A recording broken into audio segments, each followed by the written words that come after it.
Someone asked me why he has such bad form, I think was the term they used, on his bodybuilding.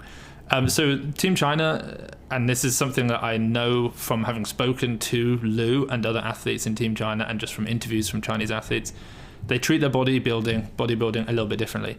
So when the way that he does his rows, where he's doing that proper like lawnmower start, where he's really pulling himself in, it's because they're not trying to isolate their lat. They're trying to teach their body to use their lat as part of a greater system of how to create as much, I guess, force and power through the kinetic chain, starting with the larger, greater force but slower speed muscle groups like the quads, coming through to essentially this final bit there.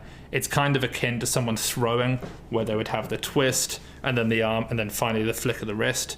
They don't want to train the flick of the wrist. They're training everything else through a flick of the wrist style lift, if you know what I mean. So that's what he's doing when he does those rows.